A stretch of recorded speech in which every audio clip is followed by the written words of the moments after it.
Hello friends, कैसे हो आप सब लोग। आई होप आप सब लोग अच्छे होंगे। दोस्तों, हम लोगों ने पाचन और अवशोषण वाला चैप्टर शुरू किया था, जिसमें सबसे पहले हम लोगों ने देखा पाचन तंत्र, जो कि आहार नाल और सहायक ग्रंथियों से मिलकर बना होता है। उसके बाद हम लोगों ने अपना पहला पॉइंट आहार नाल शुरू कर दिया था, जिसमें हम लोग मुख से लेकर गुदा तक का एक एक टॉपिक कवर कर रहे हैं। आमाशय तक अपना कंप्लीट हो चुका है। आज का जो वीडियो है उसमें हम लोग छोटे आंत्र स्मॉल इंटेस्टाइन को कवर करेंगे और इसके नेक्स्ट वीडियो में हम लोग लार्ज इंटेस्टाइन बड़ी आंत्र को कवर करने वाले हैं। तो चलो अब बिना देरी किए हुए हम लोग छोटे आंत्र को शुरू करते हैं। देखो, छोटी आंत्र जो है हमारी आहार नाल का सबसे लंबा भाग होता है। इसकी लंबाई जो है वो लगभग 6.5 मीटर होती है और इसे हम लोग 3 भागों में बांटते हैं। कौन कौन से 3 भाग? Duodenum, jejunum, ilium. हिंदी में हम लोग इन्हें ग्रहणी, अग्र शुद्रांत्र और शुद्रांत्र के नाम से जानते हैं। ठीक है, अब देखो, ग्रहणी जो है वो सी या यू आकार की होती है और हम लोगों ने पिछले ही वीडियो में जब आमाशय कवर किया था तब देखा था कि आमाशय का जो पाइलोरिक पार्ट है वो ग्रहणी में खुलता है पाइलोरिक स्फिंक्टर द्वारा। इसी तरीके से छोटी आंत्र जो आगे चलकर बड़ी आंत्र में खुलती है और बड़ी आंत्र के अंधनाल या सिक्कम में खुलती है और वहां पर जो छोटी आंत्र के इलियम और बड़ी आंत्र के सिक्कम जो पार्ट है उसके बीच एक वाल्व होता है जिसे हम लोग इलियोसिकल वाल्व कहते हैं। दोनों पॉइंट क्लियर है कि जब आमाशय का पाइलोरिक पार्ट छोटी आंत्र के ड्यूडिनम में खुलता है तो वहां एक स्फिंक्टर होता है जिसे हम लोग क्या कहते हैं? Pyloric sphincter. इसी तरीके से छोटी आंत्र का अंतिम पार्ट इलियम जो है वो बड़ी आंत्र के सिक्कम में खुलता है और वहां पर एक वॉल्व प्रेजेंट होता है जिसे हम लोग कहते हैं इलियोसिकल वॉल्व। क्लियर है? अब देखो, शुरू करते हैं। छोटी आंत्र स्मॉल इंटेस्टाइन, देखो इसकी लंबाई अधिक होती है, लगभग 6.5 मीटर। छोटी आंत्र के 3 भाग होते हैं, ड्यूडिनम, जेजुनम, इलियम। ग्रहणी, अग्र शुद्रांत्र और शुद्रांत्र। देखो, ग्रहणी जो है ड्यूडिनम उसकी लंबाई होती है 20 से 25 सेंटीमीटर और ये यू या सी की आकृति की होती है। दूसरा पॉइंट देखो, जेजुनम, इसकी लंबाई 2.4 मीटर होती है और इलियम जो है वो 3.6 मीटर। छोटे आंत्र में भी सबसे लंबा पार्ट पूछे लॉन्गेस्ट तो वो होता है इलियम शुद्रांत्र। उसके बाद देखो, छोटी आंत्र जो वो सबसे लंबी तथा संकरी नलिकाकार संरचना है, 3 भागों में विभेदित होती है। यू या सी आकार की ग्रहणी ड्यूडिनम, कुंडलित मध्य भाग अग्र शुद्रांत्र जेजुनम और लंबी कुंडलित शुद्रांत्र या इलियम। इतना क्लियर है?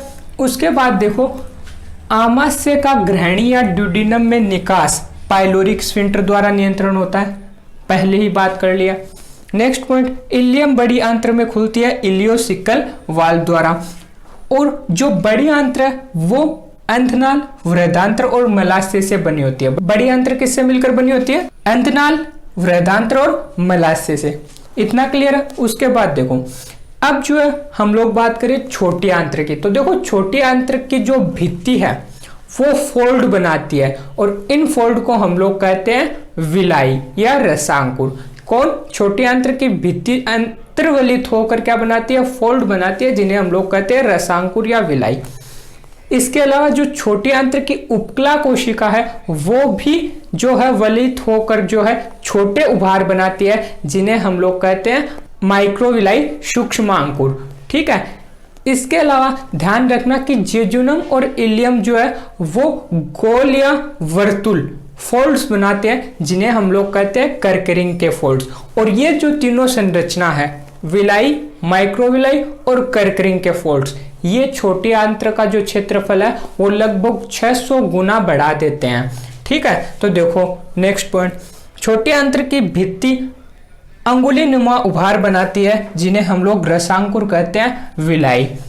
नेक्स्ट, छोटी आंत्र की उपकला कोशिका अपनी स्वतंत्र सतह पर सूक्ष्म उभार बनाती है, जिन्हें हम लोग कहते हैं सूक्ष्मांकुर या माइक्रोविलाई या ब्रश बॉर्डर। नेक्स्ट पॉइंट देखो, जेजुनम तथा इलियम में पाए जाने वाले वर्तुल तथा गोल फोल्ड जो है उन्हें हम लोग कहते हैं कर्करिंग के वलन या प्लिका सर्कुलरिस। इंपॉर्टेंट है, कर्करिंग के वलन या प्लिका सर्कुलरिस क्या है? जेजुनम तथा इलियम में पाए जाने वाले वर्तुल तथा गोल फोल्ड कर्करिंग के फोल्ड्स या फिर प्लिका सर्कुलरिस है। ठीक है, और ये जो तीनों संरचना है, रसांकुर, सूक्ष्मांकुर और कर्करिंग के फोल्ड्स, ये तीनों संरचना आंत का लगभग 600 गुना क्षेत्रफल बढ़ा देते हैं। इतनी बात क्लियर है। अब देखो हम लोग इन्हें थोड़ा सा समझने की कोशिश करते हैं। तो देखो आहार नाल की सबसे लंबी संरचना जो है अपनी, वो है छोटी आंत्र, स्मॉल इंटेस्टाइन, जो कि लगभग 6.5 मीटर लंबी है। अब देखो इतनी लंबी छोटी आंत्र हमारी उदर गुहा में आती कैसे है? तो वो देखो, ये जो है उदर गुहा में कुंडलित हो जाती है इस तरीके से। अब देखो बात है यहां पर विलाई क्या है, सूक्ष्मांकुर क्या है और कर्करिंग के फोल्ड्स क्या है। तो देखो जो ड्यूडिनम के बाद जो इलियम और जेजुनम है, जेजुनम और इलियम, वो कुछ इस तरीके से फोल्ड बनाते हैं और इन फोल्ड को हम लोग कहते हैं कर्करिंग के वलन या प्लिका सर्कुलरिस। ठीक है, ये जो फोल्ड है। अब देखो छोटी आंत्र के अंदर जो भित्ति है, उस भित्ति के ऊपर जो है कुछ ऐसे उंगलीनुमा उभार बनते हैं जिन्हें हम लोग कहते हैं विलाई या रसांकुर। रसांकुर क्लियर है, प्लिका सर्कुलरिस क्लियर है। उसके बाद अब सूक्ष्मांकुर या माइक्रोविलाई। माइक्रोविलाई क्या है? जो आंत्र की उपकला है, वो उपकला जो है वो उभर जाती है और विलाई के ऊपर ऐसे उभार बनाती है, जिसे हम लोग सूक्ष्मांकुर कहते हैं। तो सूक्ष्मांकुर, रसांकुर और प्लिका सर्कुलरिस, कर्करिंग के वलन क्लियर है। अब हम लोग छोटी आंत्र के तीनों भाग, ड्यूडिनम, जेजुनम, इलियम को थोड़ा सा डिटेल में देख लेते हैं। देखो इसमें अपना पहला है ड्यूडिनम। ड्यूडिनम की लंबाई जो है वो होती है लगभग 20 से 25 सेंटीमीटर की, बात की थी। उसके बाद मनुष्य में जो है ये सी या यू आकार की होती है ड्यूडिनम। ठीक है, इसके अलावा ध्यान रखना कि मनुष्य में ड्यूडिनम पर एक एम्पुला होता है, जिसे हम लोग एम्पुला ऑफ वाटर कहते हैं। क्या? मनुष्य के ड्यूडिनम पर एक एम्पुला होता है, जिसे हम लोग एम्पुला ऑफ वाटर कहते हैं। देखो क्या होता है ये एम्पुला ऑफ वाटर। मैंने यहाँ एक रफ डायग्राम बनाया है, जिसमें ये जो है अपनी ग्रहणी या ड्यूडिनम है और ये पेनक्रियाज है, अग्नाशय। ठीक है, तो देखो यहां पर जो ये है पेनक्रियाटिक डक्ट, अग्नाशय वाहिनी।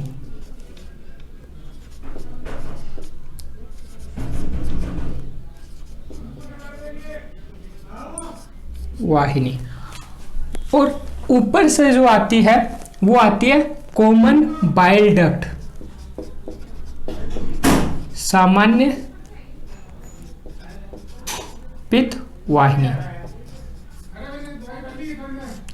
अब देखो ये जो सामान्य पित्त वाहिनी है, कॉमन बाइल डक्ट और अग्नाशय वाहिनी, ये दोनों मिलकर बनाती है हिपेटोपेनक्रियाटिक डक्ट। यकृत अग्नाशय नलिका क्या बनाती है?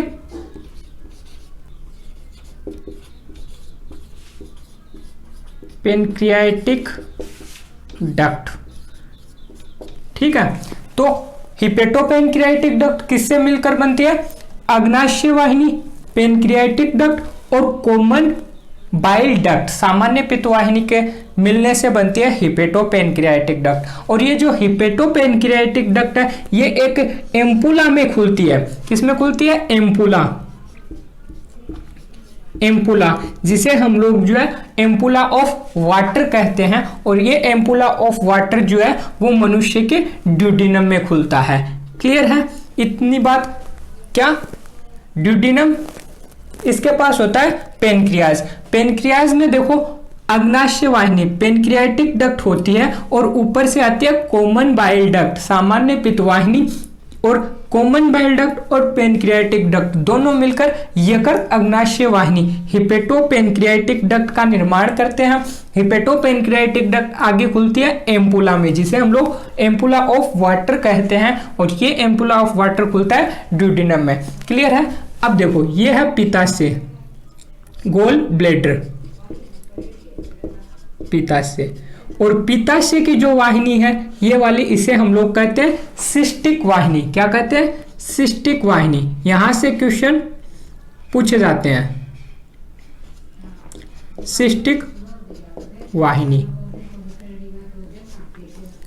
और ये जो डक्ट है ये आती है लीवर से, यकृत से आती है। लेफ्ट साइड वाली को हम लोग बाईं यकृत वाहिनी और राइट साइड वाली को हम लोग दाईं यकृत वाहिनी कहते हैं। और ध्यान रखना, लेफ्ट और राइट यकृत वाहिनी मिलकर बनाती है यकृत वाहिनी, और यकृत वाहिनी और सिस्टिक वाहिनी मिलकर बनाती है common bile duct. Common bile duct और पेनक्रियाटिक डक्ट के मिलने से क्या बनती है? Hepatopancreatic duct. हिपेटोपेनक्रियाटिक डक्ट आगे एम्पुला में खुलती है, एम्पुला आगे ड्यूडिनम में खुलता है। इतना क्लियर है? अब देखो, मनुष्य में ड्यूडिनम पर एक एम्पुला होता है जिसे हम लोग एम्पुला ऑफ वाटर कहते हैं। इतना क्लियर है?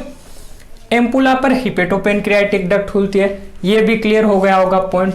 तो ड्यूडिनम अपना कंप्लीट है, ठीक है। उसके बाद नेक्स्ट पॉइंट देखो, जेजुनम या अग्रशूद्रांत्र।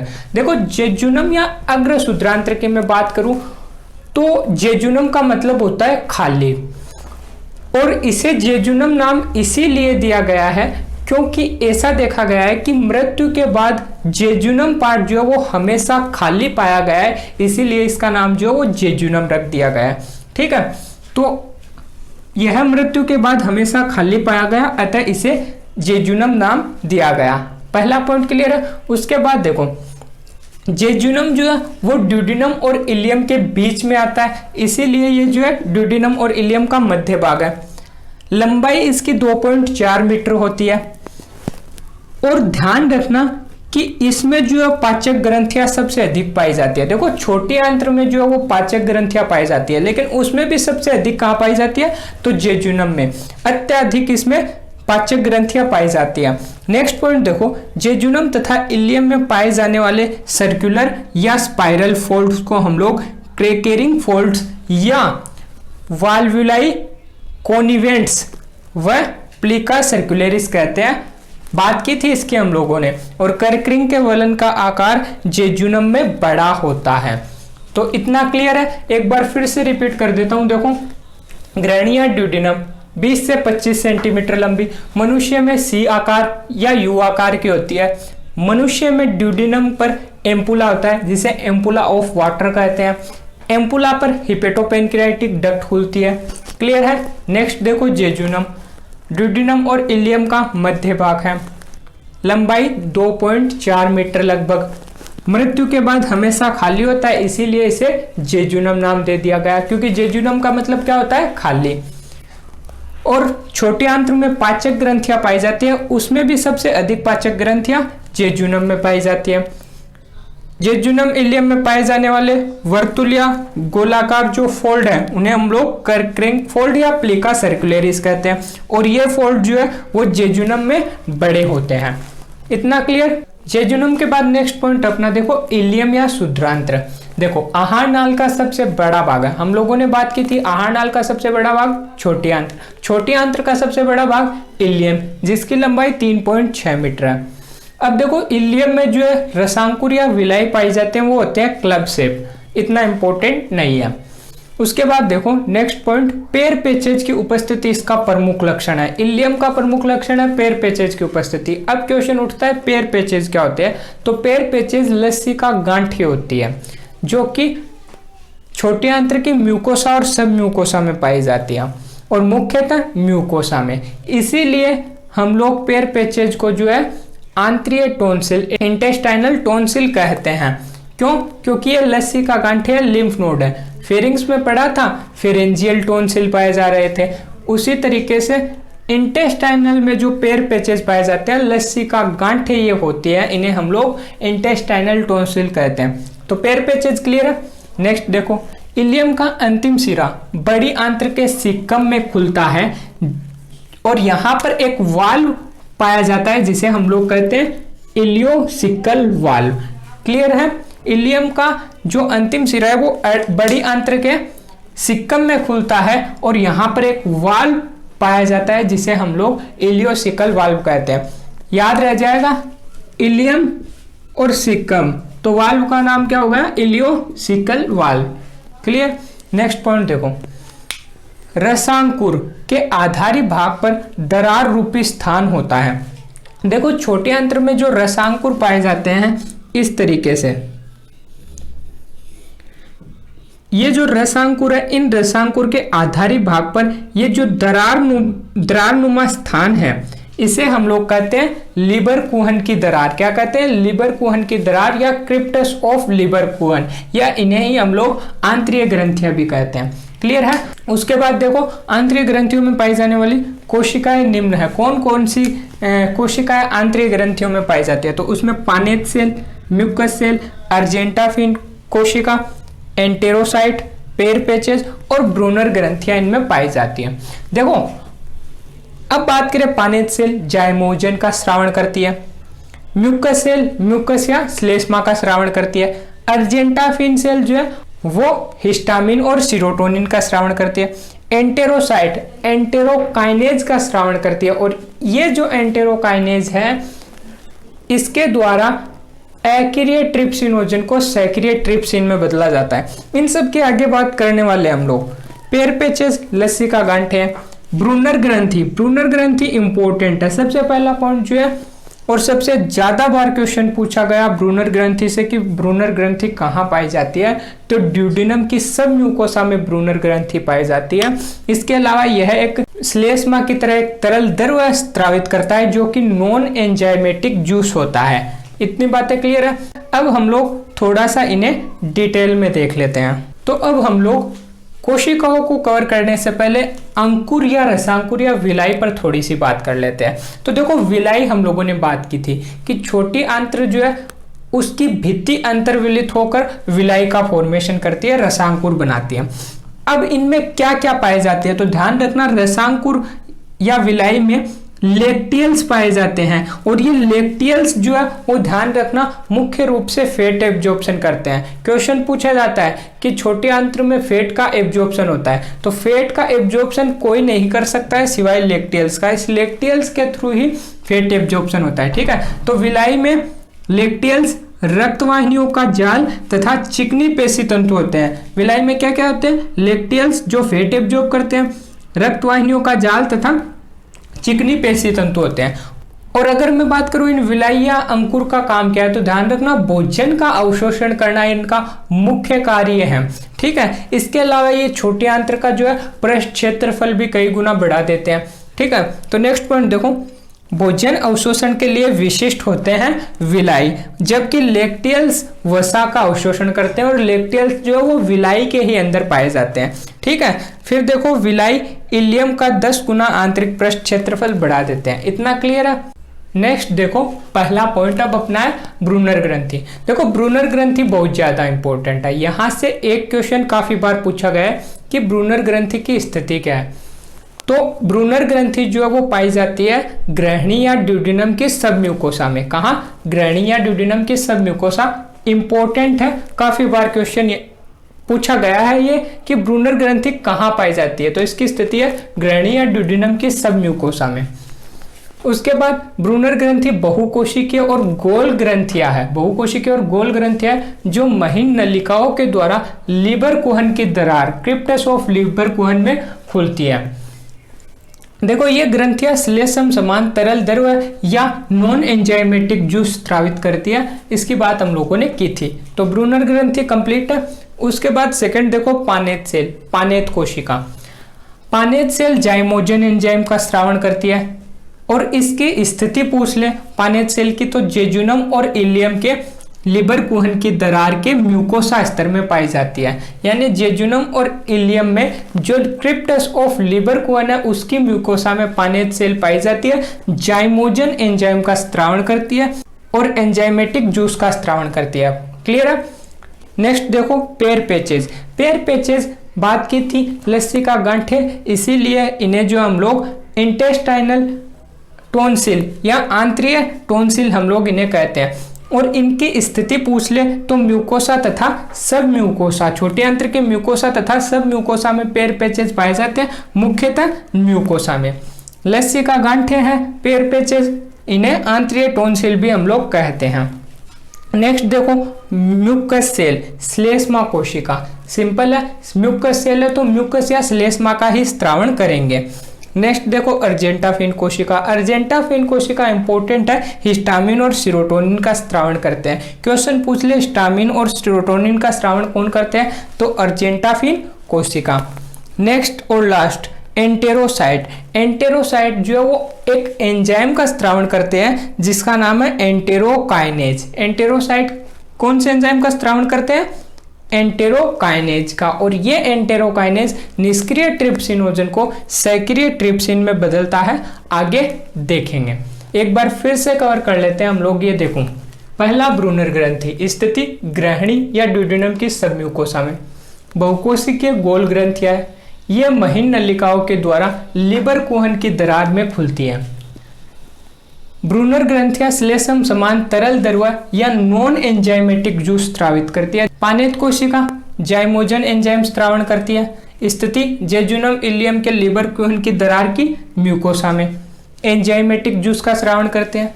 नेक्स्ट पेयर पैचेज, स्थिति म्यूकोसा सब म्यूकोसा, मेनली म्यूकोसा में लस्सी का गांठे होती है ये, और इन्हें आंतरिक टॉन्सिल कहते हैं।